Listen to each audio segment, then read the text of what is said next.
నమస్కారం. BV9 news వార్తలకు స్వాగతం. ముందుగా వార్తల్లోని ముఖ్యాంశాలు.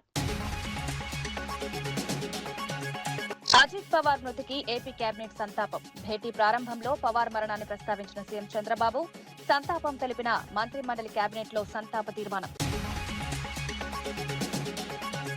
వికసిత్ భారత్ కు 2026 పునాది సంవత్సరమన్న రాష్ట్రపతి ముర్ము పార్లమెంట్ బడ్జెట్ సమావేశాలు ప్రారంభం. ఉభయ సభలను ఉద్దేశించి ప్రసంగించిన రాష్ట్రపతి ద్రౌపది ముర్ము ఫిబ్రవరి 1న కేంద్ర బడ్జెట్, ఈ నెల 29న ఆర్థిక సర్వే ప్రవేశపెట్టనున్న నిర్మల.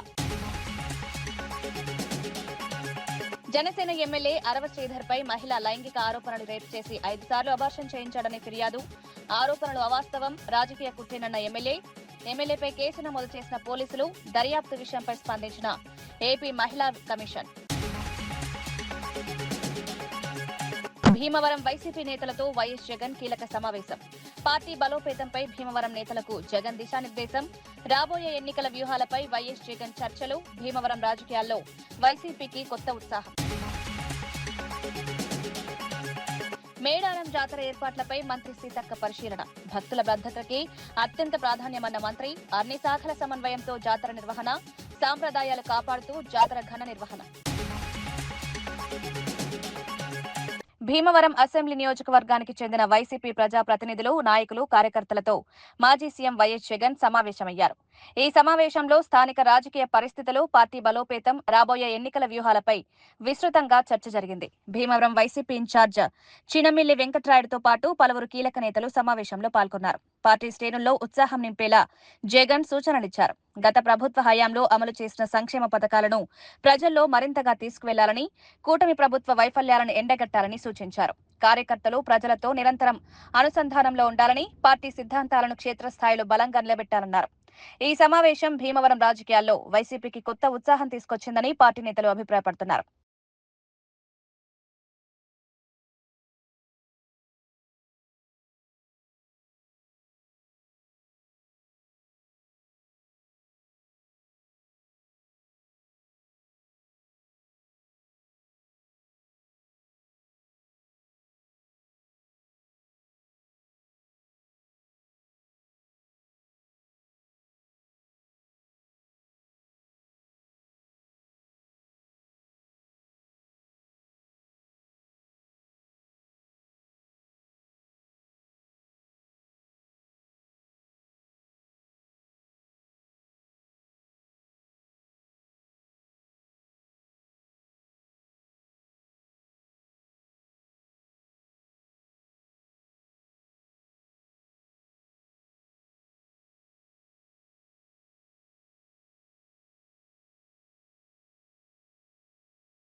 మహారాష్ట్ర ఉప ముఖ్యమంత్రి అజిత్ పవార్ విమాన ప్రమాదంలో మృతి చెందడంపై ఆంధ్రప్రదేశ్ కేబినెట్ తీవ్ర దిగ్భ్రాంతి వ్యక్తం చేసింది. కేబినెట్ సమావేశం ప్రారంభంలో ముఖ్యమంత్రి చంద్రబాబు ఈ విషాద ఘటనను ప్రస్తావిస్తూ సంతాపం తెలిపారు. అజిత్ పవార్ తో తనకున్న పరిచయాన్ని గుర్తు చేసుకున్న సీఎం ఆయన మరణం మహారాష్ట్ర రాజకీయాలకు తీరని లోటని వ్యాఖ్యానించారు. ముంబై నుంచి బారామతి వెళ్తుండగా జరిగిన ఈ ప్రమాదంలో అజిత్ పవార్ తో పాటు మరో 5గురు మృతి చెందడంపై కేబినెట్ సభ్యులు విచారం వ్యక్తం చేశారు. మృతుల కుటుంబాలకు ప్రగాఢ సానుభూతి తెలుపుతూ ఏపీ కేబినెట్ ప్రత్యేక తీర్మానం చేసింది. రాజకీయాలకు అతీతంగా ఈ విషాద ఘటన దేశవ్యాప్తంగా కలకలం రేపిందని, ప్రజాస్వామ్య వ్యవస్థకు ఇది బాధాకర ఘట్టమని పలువురు నేతలు అభిప్రాయపడ్డారు.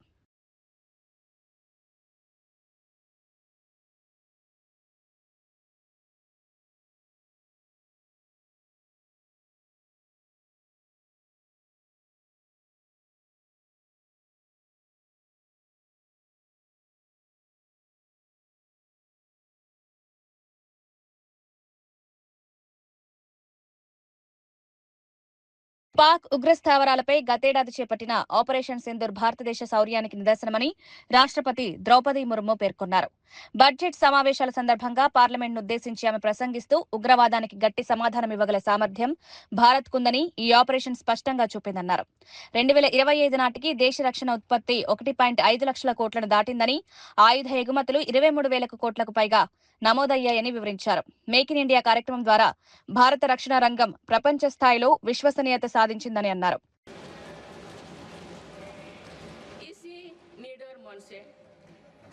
इसी भावना से देश की सुरक्षा सुनिश्चित कर सकते हैं। भारत ने सिद्ध किया है कि शक्ति का प्रयोग उत्तरदायित्व और विवेक के साथ किया जा सकता है।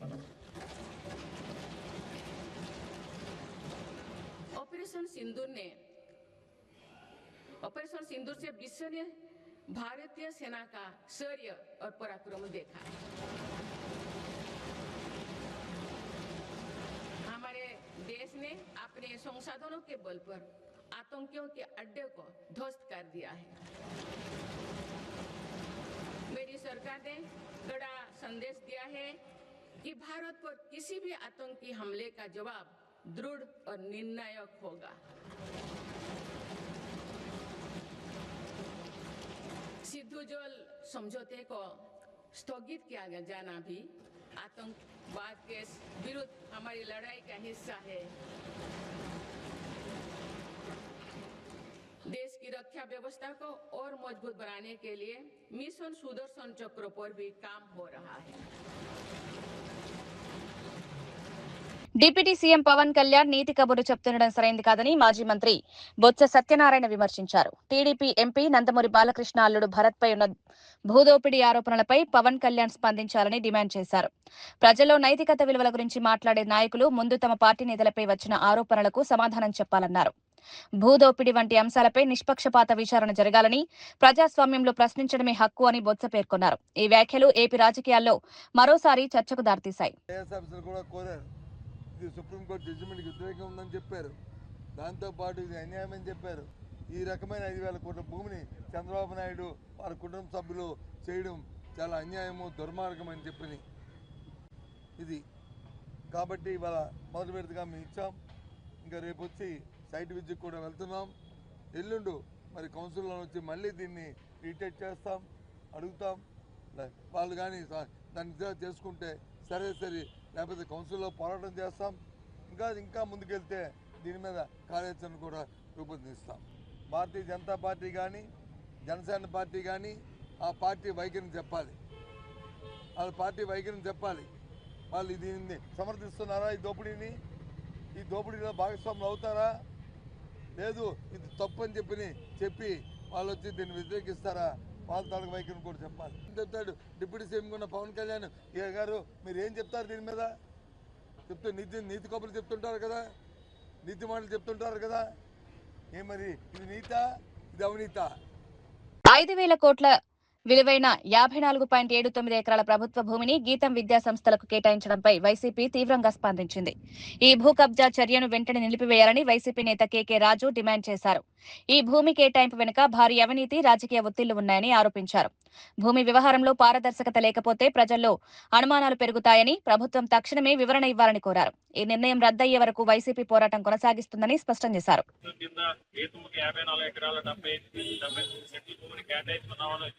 జీవీఎంసీ అధికారులు పెట్టారు. ఎజెండా అంశం నుంచి దాన్ని తొలగించాలని ఈరోజు కార్పొరేటర్స్ అందరూ కూడా ప్రజల బొత్స సత్యనారాయణ గారు, శాసన మండలి సభ్యులు మొదలు రవిబాబు గారు, వీళ్ళందరి ఆధ్వర్యంలోనూ కూడా ఈరోజు కమిషనర్ గారికి, మేయర్ గారికి, అదేవిధంగా రాష్ట్ర ప్రిన్సిపల్ సంబంధిత శాఖ ప్రిన్సిపల్ సెక్రటరీ గారికి కూడా ఈరోజు ఒక లేఖ రాయటం జరిగింది. ఆ లేఖని స్వయంగా మా కార్పొరేటర్స్, కమిషనర్ గారికి, మేయర్ గారికి కూడా ఇవ్వడం జరిగింది. ఏదేమైనా మీడియా మిత్రుల ద్వారా అందరినీ కూడా విజ్ఞప్తి చేసేది ఏంటంటే, ముఖ్యంగా ఈ ప్రాంతంలో ఉన్న మేధావులు కానీ, విద్యావంతులు కానీ, న్యాయవాదులు కానీ, ఉత్తరాంధ్ర అభివృద్ధిని కాంక్షించే ప్రతి ఒక్కరూ, విశాఖపట్నాన్ని ప్రేమించే ప్రతి ఒక్కరూ చంద్రబాబు నాయుడు గారు పూర్తిగా ఈ ప్రాంతం మీద వివక్ష చూపిస్తున్నారు. అమరావతి అంటే ఆయనకి దత్తపుత్రిక, విశాఖపట్నం అన్నా, ఉత్తరాంధ్ర ప్రాంతం అన్నా ఆయనకి సమితి ప్రేమ. 2014 నుంచి 2019 వరకు ఏ విధంగా అయితే అమరావతి పేరుతో ఈ ప్రాంతానికి పెట్టుబడులు రాకుండా అడ్డుకట్ట వేసి ఈ ప్రాంత అభివృద్ధిని ప్రశ్నార్థకం చేసి ఈ ప్రాంతానికి నష్టం చేశారో, అదే విధంగా ఈ రోజు నాటకీయంగా పెట్టుబడుల పేరుతో ఈ ప్రాంతంలో ఉన్న వేలాది కోట్ల రూపాయల భూములన్నింటినీ కూడా చంద్రబాబు నాయుడు బినామీలకి, దబేదారులకి, రియల్ ఎస్టేట్ కంపెనీలకి దారదత్తం చేసి ఈ ప్రాంత ప్రజల్ని మరొకసారి మోసగించే ప్రయత్నం చేస్తున్నారు. కాబట్టి మనందరం కూడా ఈ గీతంకు సంబంధించిన 50 ఎకరాలు, 54 ఎకరాలు, 78 సెంట్లు ఆ బదలాయింపుని ఆపే వరకు కూడా వైఎస్ఆర్ కాంగ్రెస్ పార్టీని కార్యాచరణ రూపొందించుకుని పోరాటం చేయబోతాం. మహాత్మా గాంధీ జాతీయ గ్రామీణ ఉపాధి హామీ పథకం నుంచి గాంధీ పేరు తొలగించాలన్న కేంద్ర ప్రభుత్వ ప్రయత్నాలపై కాంగ్రెస్ నేత చనగాని దయాకర్ తీవ్రంగా స్పందించారు. గాంధీ పేరు తొలగిస్తే అది ప్రజాస్వామ్యంపై దాడితో సమానమని వ్యాఖ్యానించారు. బీజేపీ రాజకీయ ద్వేషంతో చరిత్రను వక్రీకరించే ప్రయత్నం చేస్తోందని విమర్శించారు. దేశవ్యాప్తంగా ఈ నిర్ణయానికి వ్యతిరేకంగా పోరాటం చేస్తామని హెచ్చరించారు. ఉపాధి హామీ పథకాన్ని బలహీనపరచడం ద్వారా పేదల జీవితాలతో ఆటలాడుతున్నారని మండిపడ్డారు. అవసరమైతే ఉద్యమ స్థాయిలో పోరాటం చేపడతామని స్పష్టం చేశారు. జాతీయ ఉపాధి హామీ పథకం దాదాపు 200 జిల్లాల్లో మొదటిగా ప్రారంభించి దేశవ్యాప్తంగా అన్ని జిల్లాల్లో అన్ని గ్రామాలలో ఈ పథకాన్ని మనం తీసుకెళ్లడం జరిగింది. దాదాపు 2005లో ఈ దేశంలో 12 కోట్ల మంది పేదలు మహిళలకు లబ్ధి చేకూరింది. కాబట్టి ప్రియమైన మహిళలారా, అక్కలారా, చెల్లెలారా అందరికీ కూడా ఈ పథకం యొక్క ఉద్దేశం ఇవాళ బీజేపీ నరేంద్ర మోడీ ఒక కుట్ర చేసి మహాత్మా గాంధీ మహాత్ముడి పేరు తొలగించి ఒక రామ్జీ అనే పేరును పెట్టి ఈ యొక్క పథకాన్ని నీరుగార్చే ప్రయత్నం జరుగుతూ ఉంది. దయచేసి ఆలోచన చేయాలి. ఎందుకు ఆలోచన చేయాలంటే రోజు మహిళలందరూ ఇవాళ thumbnail పెట్టాలి, ఇవాళ మొత్తం కూడా హై టెస్ట్ పెట్టాలి. దీన్ని నీరుగార్చే ప్రయత్నం జరుగుతుంది. రాష్ట్రాల పైన భారం వేసి ఈ యొక్క జాతీయ ఉపాధి హామీ పథకాన్ని నీరుగార్చే ప్రయత్నం జరుగుతూ ఉంది. కాబట్టి గమనించాలి. ఆనాడు సోనియా గాంధీ గారి నాయకత్వంలో ఏదైతే ఈ దేశంలో మహాత్మా గాంధీ జాతీయ ఉపాధి గ్రామీణ పథకం పెట్టామో అదే పేరును కొనసాగించాలి. మహాత్ముడి పేరును తొలగిస్తే, ఈ పథకాన్ని నీరుగారిస్తే ఈ దేశంలో ఉన్నటువంటి మహిళలు, వృద్ధులు, వితంతులు ఒక్కటే ఏకతాటిగా లక్షలాది మంది ఒకటై ఈ బీజేపీ కేంద్ర ప్రభుత్వం పైన పెద్ద ఎత్తున మనందరం కూడా పోరాడాలని మీ అందరికీ చేతులు జోడించి నమస్కారం చేస్తూ మహాత్మా గాంధీ పేరును ఎట్టి పరిస్థితుల్లో జాతీయ ఉపాధి హామీ పథకం పైన ఇవాళ తీసివేస్తే మాత్రం ఇవాళ తెలంగాణతో పాటు దేశవ్యాప్తంగా మహిళలందరం కూడా పెద్ద ఎత్తున మనం పోరాడాలని మీ అందరికీ చేతులు జోడించి నమస్కారం తెలియజేస్తాను. జనసేన ఎమ్మెల్యే అరవ శ్రీధర్ కు సంబంధించిన మరో వీడియో విడుదల కావడంతో రాజకీయ వర్గాల్లో కలకలం రేగింది. బాధిత మహిళ విడుదల చేసిన వీడియోలో టీడీపీ నేత ముక్కా రూపానందరెడ్డితో జరిగిన సమావేశ దృశ్యాలు ఉన్నట్లు చెప్తున్నారు. ఈ వీడియో ఆధారంగా కేసును ప్రభావితం చేయడానికి ప్రయత్నాలు జరుగుతున్నాయన్న ఆరోపణలు వెల్లువెత్తుతున్నాయి. మరోవైపు అధికార పార్టీ నేతలు ఈ వీడియోల వెనుక రాజకీయ కుట్ర ఉందని ఆరోపిస్తున్నారు. ఈ వ్యవహారం మహిళా భద్రత, అధికార దుర్వినియోగంపై తీవ్ర చర్చకు దారితీసింది. ఈ కేసు రాష్ట్ర రాజకీయాల్లో కీలక మలుపు తీసుకునే అవకాశం ఉందని విశ్లేషకులు భావిస్తున్నారు.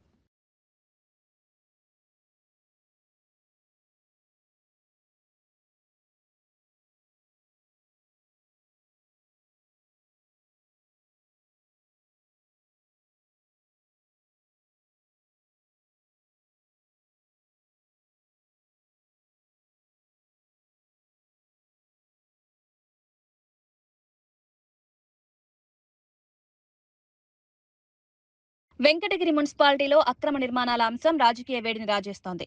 గణతంత్ర వేడుకల్లో ఎమ్మెల్యేకు తగిన గౌరవం ఇవ్వలేదని టీడీపీ నేతలు ఆరోపిస్తుండగా వైసీపీ నేతలు ఘాటుగా కౌంటర్ ఇస్తున్నారు. రుషికొండలో జరిగిన అక్రమ నిర్మాణాల విషయాన్ని గుర్తు చేస్తూ అక్కడ మౌనం పాటించిన వారు ఇప్పుడు నీతులు చెప్తున్నారని విమర్శించారు. ప్రజల ఆస్తులు, ప్రభుత్వ భూముల పరిరక్షణ అంశం ఇప్పుడు రాజకీయంగా ఆయుధంగా మారిందని విమర్శకులు చెప్తున్నారు. మున్సిపల్ ఎన్నికల వేళ ఈ వివాదం ఓటర్లపై ప్రభావం చూపే అవకాశం ఉందని అంచనా వేస్తున్నారు. అధికారులు చట్ట ప్రకారం వ్యవహరించాలని ప్రజలు కోరుతున్నారు. ఒక ప్రభుత్వం గురించి ఇంకొక ప్రభుత్వం గురించి అది కాదు. మన వెంకటగిరి నియోజకవర్గం ప్రతినిధికి గౌరవం ఇచ్చేది నేర్చుకోండి. కాలేజీ ఫీజు రియంబర్స్లు వైసీపీ వాళ్ళు ముందు చేరిన పిల్లలకి ముగిచ్చేసేసారు. ఆ రోజు ప్రభుత్వం వచ్చిన రోజు నుంచి ఆ ముందు పిల్లలకి ఇచ్చారు. అట్లా కాదు. చంద్రబాబు నాయుడు మన సీఎం గారు ప్రతి ఒక్కరికి మనము మన పథకాలు కానీ మన ఫీజు రియంబర్స్ కానీ ప్రతి ఒక్కరికి పంపించినాం. ఎవరో ఎందుకు మా పిల్లలకే జగన్ ప్రభుత్వం వచ్చిన ముందు సంవత్సరం కాలేజీలో చేరిస్తే రాలేదు. ఆ వైసీపీ ప్రభుత్వం సంతకం పెట్టిన రోజు నుంచి ఆ రోజు చేరిన నుంచే వచ్చినాయి. మరి ఈరోజు సీఎం సంతకం పెట్టిన వైసీపీ ప్రభుత్వం కాదు, ఏ ప్రభుత్వం కాదు, ప్రతి ఒక్క ప్రభుత్వంలో ఉన్న పిల్లల భవిష్యత్తును చూస్తున్నారు, అభివృద్ధి చూస్తున్నారు. మీరు అవన్నీ చూడట్లేదు. అభివృద్ధి గురించి మీరు చెప్తున్నారు. 9వ వార్డులో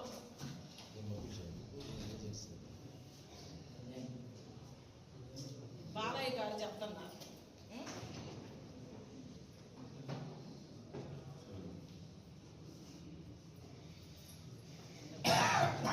జనసేన ఎమ్మెల్యే అరవ శ్రీధర్ తనపై అత్యాచారం చేశాడంటూ బాధిత మహిళ వీణా చేసిన ఆరోపణలు సంచలనం సృష్టించాయి. కారులో అజ్ఞాత ప్రదేశానికి తీసుకువెళ్లి తనపై లైంగిక దాడి చేశాడని ఆమె ఆరోపించారు. కొంతకాలంగా న్యూడ్ వీడియోలు పంపాలని వేధించారని, అంగీకరించకపోవడంతో బెదిరింపులకు పాల్పడ్డారని తెలిపారు. ఈ ఆరోపణలపై వెంటనే కేసు నమోదు చేసి కఠిన చర్యలు తీసుకోవాలని మహిళా సంఘాలు డిమాండ్ చేస్తున్నాయి. రాజకీయంగా ప్రభావవంతమైన వ్యక్తులపై ఆరోపణలు వచ్చినప్పుడు చట్టం సమానంగా పనిచేయాలని డిమాండ్ పెరుగుతోంది. ఈ కేసు రాష్ట్ర రాజకీయాలను తీవ్రంగా కుదిపివేస్తోంది. వీడియో కాల్స్ కూడా నాకు కంఫర్టబుల్ కాదు అనేసి చెప్పాను అనమాట. న్యూడ్స్ పంపించమని ఒక 3-4 డేస్ అడిగారు బాగా. నేను పంపను అనేసరికి కొంచెం బెదిరించడం లాంటివి చేశారనమాట. ఓకే న్యూడ్స్ పంపొద్దు, నేను నీతో మాట్లాడాలి, నన్ను పర్సన్గా మీట్ అవ్వు, ఇన్ పర్సన్లో మీట్ అవ్వు అని చెప్పేసి అన్నారు.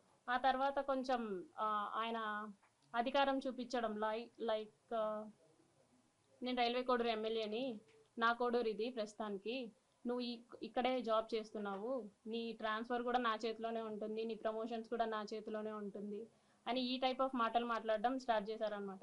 నాకు అర్థమైంది, సార్ మీరు ఎంత చెప్పినా సరే నేనైతే కలవడం జరగదు అనేసి నేను చెప్పాను. ఫోన్ కాల్స్లో మెసేజెస్లో చెప్పడం అర్థం కావట్లేదేమో అని చెప్పేసి నేను కలుస్తాను, జూలై 9th కలిశాను. For the first time July 9th కలిశాను. ఆయన షెడ్యూల్ అంతా అయిపోయిన తర్వాత నైట్ 8 o'clock అలాగా వచ్చి నన్ను పిక్ చేసుకున్నారు. మా ఇంటి దగ్గర పిక్ చేసుకుని తీసుకెళ్లారు. రాజంపేట టు బాక్రాపేట మధ్యలో ఒక డార్క్ విలేజో మరి ప్లేసో నాకు ఐడియా లేదు, అక్కడ ఆపారనమాట. ఆపిన తర్వాత నేను ఎందుకు ఆపారండి అంటే, ఎందుకు నువ్వు నాతో సరిగా ఉండట్లేదు, ఎందుకు నేను అడిగినవన్నీ చేయట్లేదు అని చెప్పేసి కాన్వర్సేషన్ స్టార్ట్ చేశారు. సో ఆయన సెక్షువల్ సాటిస్ఫాక్షన్ కావాలి నీతో అనేసి అన్నారనమాట. లేదు సార్ నేను అవన్నీ చెయ్యను అనేసి చెప్పేసరికి ఆయన నా బాడీ పార్ట్స్ టచ్ చేయడానికి ట్రై చేస్తూ నన్ను ఫోర్స్ చేయడానికి ట్రై చేశారు. కార్ డోర్ ఓపెన్ చేసేలాగా నా జుట్టు పట్టుకొని ఇలా లాగారు. నా ఫ్రంట్ సీట్, నేను ఫ్రంట్ సీట్లో కూర్చున్నాను. రెక్లైనర్గా బెండ్ చేసేసి నా మీదకి వచ్చేసి నేను అరవబోయాను, ప్లస్ చేతులు ఇలా పట్టేసుకున్నారు. 2 చేతులు ఆయన ఒక చేతి ఇలా పట్టుకున్నారు, కొట్టారు. ఫోర్స్ఫుల్లీ నా ప్యాంట్ అది తీసేసి he force himself on to me for the first time. అయిపోయిన తర్వాత నేను భయపడిపోయి నేను వెనక్కి వెళ్ళిపోయినా. రాష్ట్రంలో మున్సిపల్ ఎన్నికల నామినేషన్ల స్వీకరణ ప్రారంభమవడంతో ఎన్నికల సందడి మొదలైంది. అభ్యర్థులు పెద్ద సంఖ్యలో నామినేషన్ కేంద్రాలకు చేరుకుంటున్నారు. ఈ నెల 30 వరకు నామినేషన్లు స్వీకరించనుండగా ఫిబ్రవరి 3 వరకు ఉపసంహరణ గడువు ఉంది. మొత్తం 7 కార్పొరేషన్లు, 116 మున్సిపాలిటీలకు ఫిబ్రవరి 11న పోలింగ్ జరగనుంది. 13న ఫలితాలు ప్రకటించనున్నారు. స్థానిక సమస్యలు, అభివృద్ధి హామీలు ప్రచారంలో కీలకంగా మారనున్నాయి.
ఎవరైనా అలా అంటే అలో లేదు, అలో అంటే తీసుకోండి. మనకి మమ్మల్ని అనకుండా అనదు కదా. అంటే పిఆర్ఓ అంటే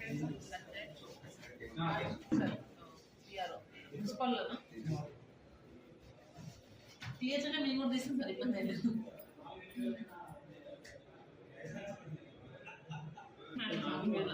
ఏం సెకండ్ పట్టించుకో మాకంటే ఖాళీ ఉన్నాను అమ్మి కోసమని. తిరుమల శ్రీ వెంకటేశ్వర స్వామివారిని తమిళ ప్రముఖ నటుడు ధనుష్ కుటుంబ సమేతంగా దర్శించుకున్నారు.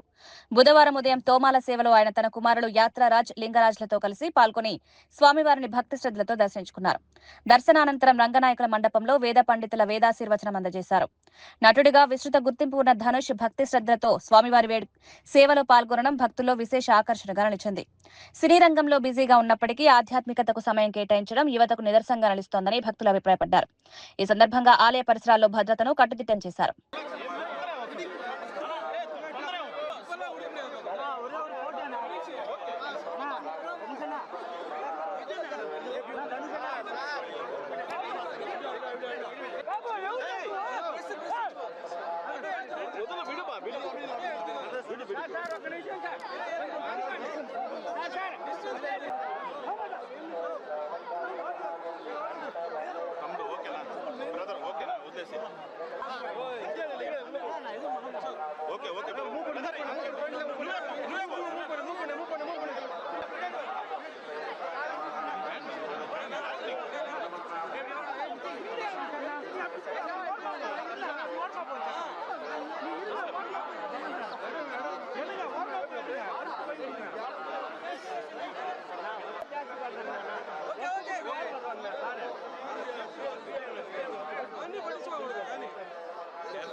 మేడారం సమ్మక్క సారలమ్మ జాతర ప్రారంభమైన నేపథ్యంలో ఏర్పాట్లను మంత్రి సీతక్క పరిశీలించారు.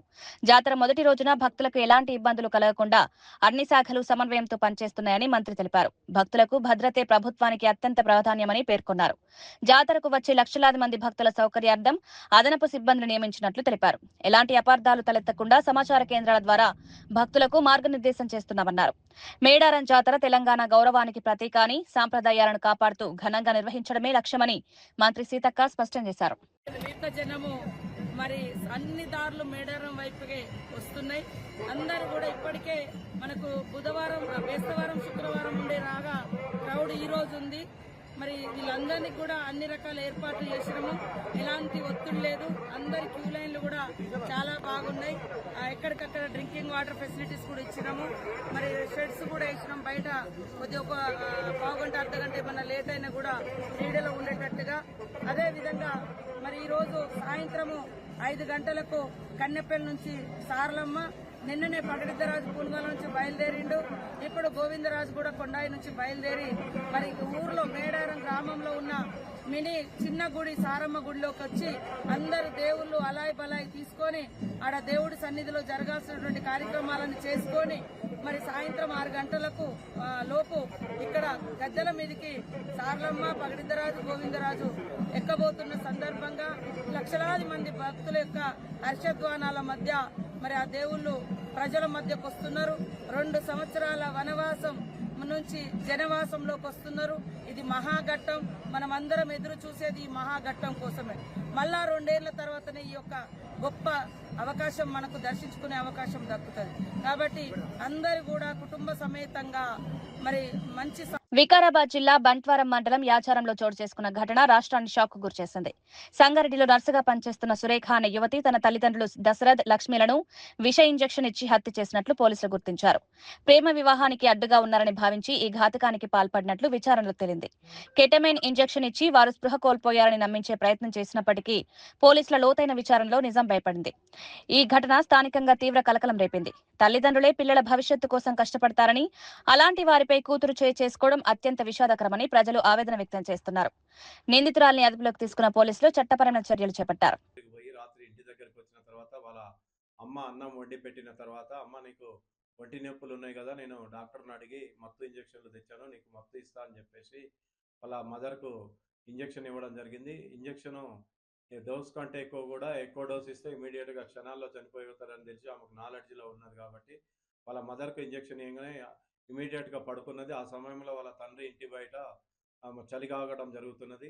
కొద్దిసేపటి తర్వాత వాళ్ళ నాన్న ఇంట్లోకి నక్కలి దశరథం ఇంట్లోకి వచ్చి ఏమైందని అడగగా, అమ్మ అన్నం తిని పడుకున్నది నాన్న, నొప్పులు లేస్తున్నాయి అంటే ఇంజక్షన్ ఇచ్చినా పడుకున్నదని చెప్పారు. తర్వాత నాన్న నీకు కూడా నడుముల నొప్పులు ఉన్నాయి కదా, నీకు కూడా డాక్టర్ని అడిగి ఇంజక్షన్ తెచ్చినా అని చెప్పి ఈమె పథకంలో భాగంగా వాళ్ళ నాన్నకు కూడా ఇంజక్షన్ ఇవ్వడం వల్ల ఇమీడియట్గా చనిపోయి అలా మదర్ మీద పడడం జరిగింది. ఆ తదుపరి ఆమెకు భయానికి లోనై వాళ్ళ అన్నకు ఫోన్ చేసి, అమ్మ నాన్నలు ఇట్లా చనిపోయినారు, నాకు భయం వేస్తుంది రా అని చెప్పారు.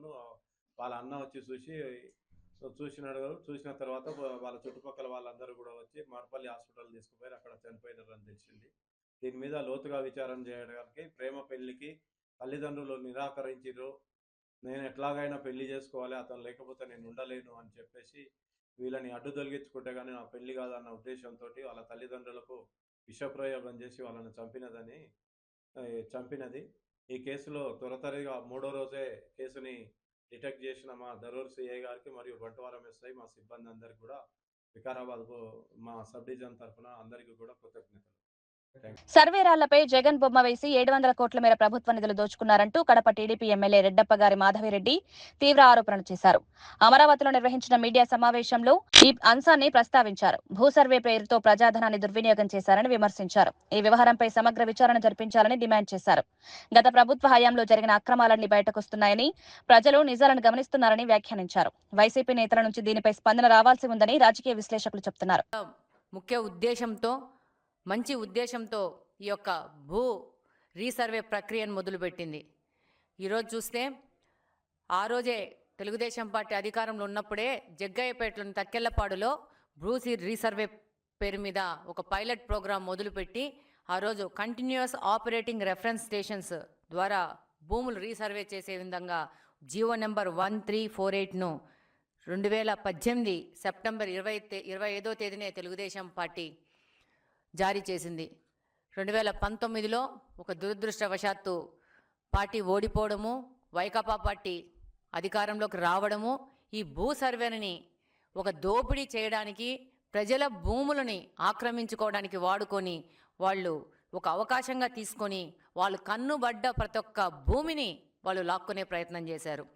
ఈరోజు ఈ భూ సర్వేల వివాదాలు సృష్టించి, ఈ భూ సర్వేతో రీసర్వే పేరుతో ప్రజల మధ్యన వివాదాలు సృష్టించి న్యాయపరంగా సాయం దక్కకోకుండా వైసీపీ నాయకులు 2 రకాల పద్ధతులను ఈరోజు చేశారు. మీరు చూస్తే రీసర్వే పేరుతో దాదాపు రాష్ట్రంలోని చాలా భూముల్ని 22A జాబితాలో చేర్చడము, ఆ తర్వాత ఆ భూ వివాదాలు పరిష్కారం కాకుండా ప్రజలు అల్లకొల్లోలం పడితే మీకు క్లియర్ టైటిల్స్ ఇస్తామని చెప్పేసేసి భూ వివాదాలు పరిష్కరిస్తామని చెప్పి ఈ యొక్క ల్యాండ్ టైటిల్ యాక్ట్ని 2023 అక్టోబర్ 31న ప్రకటించడం జరిగింది. ఈ ల్యాండ్ టైటిల్ యాక్ట్లో ఆంధ్రప్రదేశ్లోని ప్రతి ఒక్క వ్యక్తికి తెలుసు ఈ ల్యాండ్ టైటిల్ యాక్ట్ ఏ విధంగా వాళ్ళ యొక్క స్వేచ్ఛను హరిస్తూ వాళ్ళ ఆస్తులను ఆక్రమించుకోవడానికి ఈ యొక్క ల్యాండ్ టైటిల్ యాక్ట్ తీసుకొచ్చినారనేది.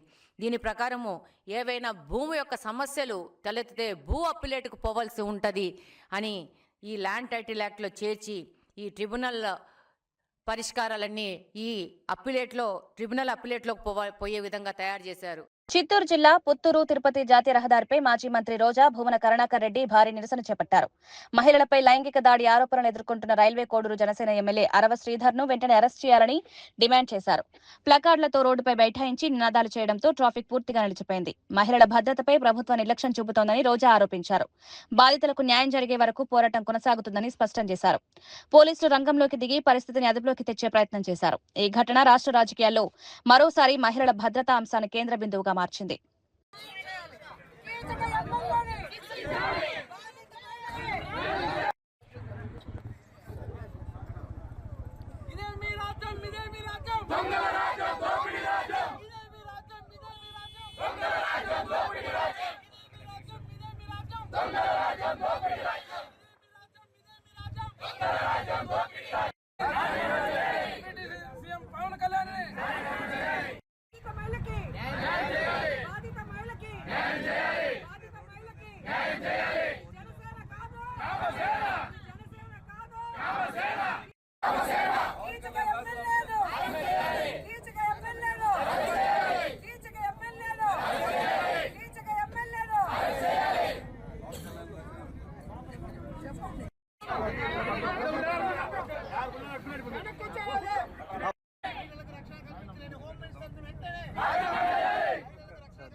వార్తలు ముగించే ముందు ముఖ్యాంశాలు మరోసారి. అజిత్ పవార్ మృతికి ఏపీ కేబినెట్ సంతాపం. భేటీ ప్రారంభంలో పవార్ మరణాన్ని ప్రస్తావించిన సీఎం చంద్రబాబు సంతాపం తెలిపిన మంత్రిమండలి కేబినెట్ లో సంతాప తీర్మానం. వికసిత్ భారత్ కు 2026 పునాది సంవత్సరమన్న రాష్ట్రపతి ముర్ము. పార్లమెంట్ బడ్జెట్ సమావేశాలు ప్రారంభం. ఉభయ సభలను ఉద్దేశించి ప్రసంగించిన రాష్ట్రపతి ద్రౌపది ముర్ము. ఫిబ్రవరి 1న కేంద్ర బడ్జెట్, ఈ నెల 29న ఆర్థిక సర్వే ప్రవేశపెట్టనున్న నిర్మల. జనసేన ఎమ్మెల్యే అరవ శ్రీధర్ పై మహిళ లైంగిక ఆరోపణలు రేపు చేసి 5 సార్లు అబార్షన్ చేయించాడని ఫిర్యాదు. ఆరోపణలు అవాస్తవం, రాజకీయ కుట్రేనన్న ఎమ్మెల్యేపై కేసు నమోదు చేసిన పోలీసులు. దర్యాప్తు విషయంపై స్పందించిన ఏపీ మహిళా కమిషన్. భీమవరం వైసీపీ నేతలతో వైఎస్ జగన్ కీలక సమావేశం. పార్టీ బలోపేతంపై భీమవరం నేతలకు జగన్ దిశానిర్దేశం. రాబోయే ఎన్నికల వ్యూహాలపై వైఎస్ జగన్ చర్చలు. భీమవరం రాజకీయాల్లో వైసీపీకి కొత్త ఉత్సాహం. మేడారం జాతర ఏర్పాట్లపై మంత్రి సీతక్క పరిశీలన. భక్తుల భద్రతకి అత్యంత ప్రాధాన్యమన్న మంత్రి. అన్ని శాఖల సమన్వయంతో జాతర నిర్వహణ. సాంప్రదాయాలు కాపాడుతూ జాతర ఘన నిర్వహణ. ఇవి ఈనాటి వార్తా విశేషాలు. మరో బులెటిన్లో మళ్ళీ కలుద్దాం. నమస్కారం.